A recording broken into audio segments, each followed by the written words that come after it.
I began through hiking in 2018, and when I did, my gear weight was probably around 15 pounds.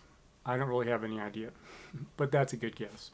Since then, I've gotten it down to just a little over 8 pounds. That was neither a direct nor a linear path, and there were some obstacles, some of them financial, most of them mental.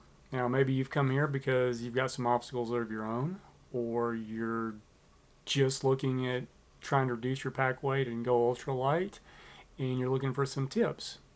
Either way, I've got some ideas to help you achieve that magically arbitrary number of 10 pounds or get your pack weight down.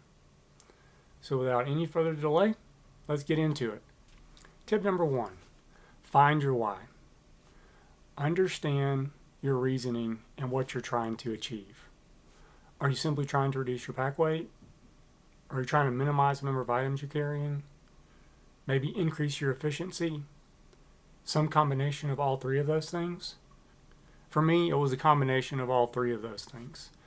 Now, those three things are not necessarily mutually exclusive, but they can be and look very different. For example, if you're simply trying to reduce your pack weight, then pretty much your only option is going to be finding lighter versions of everything that you're carrying. That's going to look completely different as a goal from if you're trying to minimize the number of items you're carrying.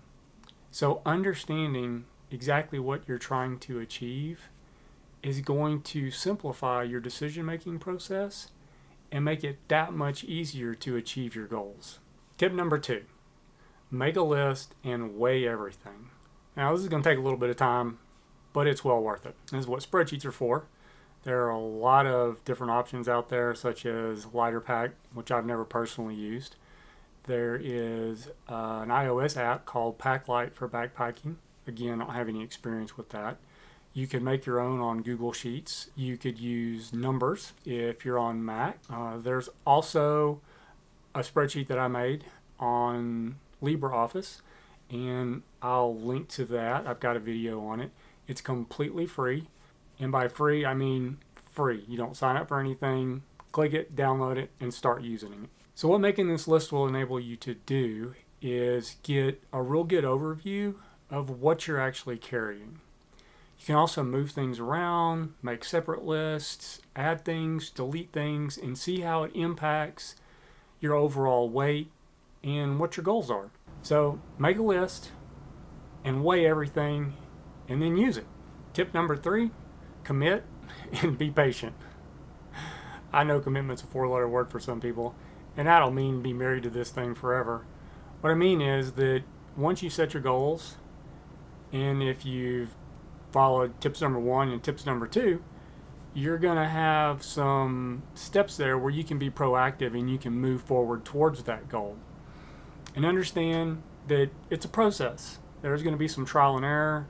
Maybe there were some things, there was a direction you thought you wanted to head, and then you went and tried some things out and you decided, well, that didn't work for you. Well, hey, you know what? That's okay.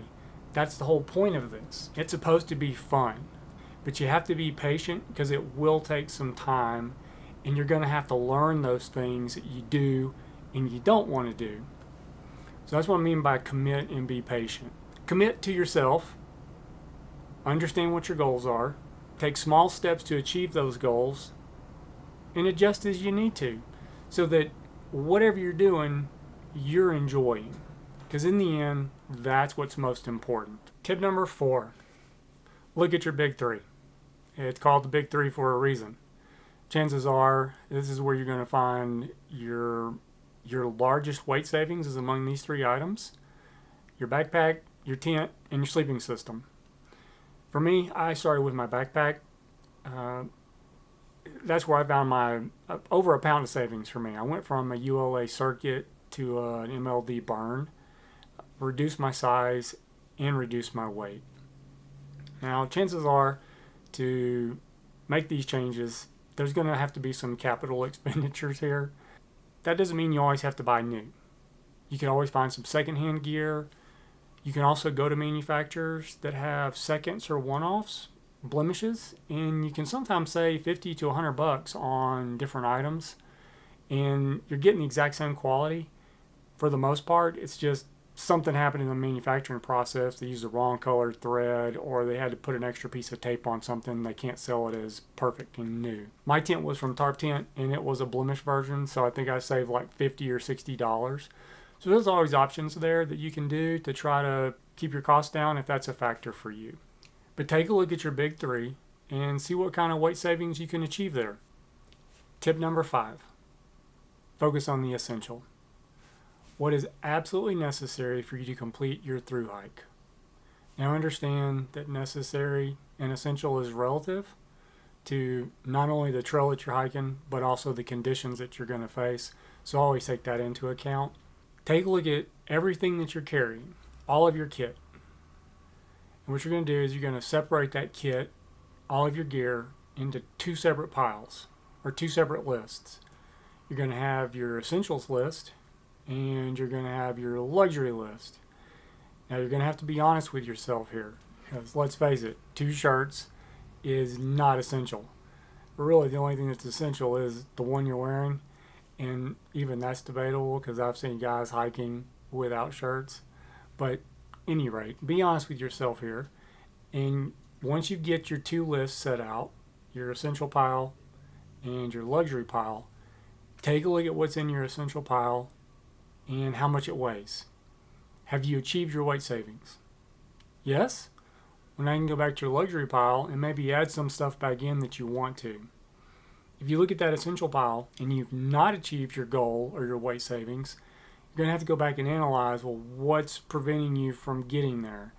Do you actually have some luxury items in there? If you don't have some luxury items in there, well then what in that essentials list can you change to achieve your weight savings? So sometimes this can be hard, but with a little discipline and honesty with yourself, taking a hard look at what you're actually carrying and separating it into those 2 categories can help you achieve your weight savings and or your weight goal. Tip number 6, try and fail. We actually learn through failure. That's how we gain experience. Now, I wouldn't say to go out and plan to fail, but expect that it's going to happen. And don't be disappointed by that. So go on as many training, shakedown, or weekend hikes as you possibly can. Want to know how that tent's going to do in the rain? Set it up in the rain. Is that sleeping bag going to be warm enough for you on a cold night? Well, camp out on your back porch on a freezing night and see how it does. Take every opportunity that you have to try out your gear and new techniques before you actually get on that thru hike. This will just limit the learning that you have to do while you're on that thru hike, because believe me, you're going to do a ton of that. So you might as well make it easy on yourself. So if you're changing out new gear and you're going for ultralight options, take every opportunity that you have to try it out before you actually go on your thru hike. You'll probably save yourself a lot of time and money. And remember, the only real failure is if you don't come away from each experience with some new understanding. Tip number 7, carry as many items as you possibly can that serve multiple purposes. This is where you get to be creative. For instance, I carry Dr. Bronner's soap, which serves as a cleaner, a sanitizer, and also my toothpaste. Now, I know this is extreme for some, and it's not an idea that I came up with on my own. I actually got it from somebody else. I've got no idea who, because I've been doing this since I started thru hiking. But this is that's a perfect example of getting creative with your stuff. A more reasonable example is a trekking pole tent. You're already hiking with trekking poles. Why not have a tent that uses those to provide its structure instead of carrying both trekking poles and tent poles for a tent that require those tent poles for their structure? Another example is your rain jacket. You could carry your rain jacket and use it as both your rain jacket and as an outer warmth layer. But take a look at your own personal kit and see what items you can find in there that might be able to serve other creative purposes, and you can get rid of an item that is possibly redundant. Tip number 8, reduce your discomfort zones. Through hiking is going to be uncomfortable. You might as well get comfortable with that fact. The idea is to reduce the conditions in which you both mentally and physically feel uncomfortable. Now, this is going to do two things for you. One, it's going to help you enjoy your through hike a lot more. Because again, there's going to be some uncomfort. Two, you're here to reduce your pack weight, right? All right. So if you can expand those conditions a little bit and make those things comfortable, it means you might be able to go with a lighter sleeping bag. Instead of having the 20-degree bag, you can go with the 30-degree bag. Instead of carrying that super heavy-duty puffy, you can go with a lighter option. Now bear in mind that safety and comfort are two different things here. Only you know what your body can withstand. So be smart about that. But at the same time, push those limits and move them a little further out so that you're not having to carry as much weight. And finally, tip number 9, get inspired. Well, you're on the right track. You're watching this video. But continue. Go look at other hikers. Examine their kit. What are they carrying? Are there any ideas you can get from them? What kind of backpack are they using? Sleeping pad, sleeping bag. What's their philosophy? Have they really put a lot of thought into what they're carrying? Do that with a bunch of different hikers. There are a lot of great ideas out there, a lot of creative ideas. As I said, I got the idea for the Dr. Bronner's multi-use thing from a thru hiker when I first started, and I honestly have got no idea, but it's something I've carried with me all these years. So go look for those kind of things. Simple little things that can help you reduce your pack weight, minimize the number of items you're carrying, maybe even increase your efficiency. Whatever you can do to help achieve your goal of getting ultralight.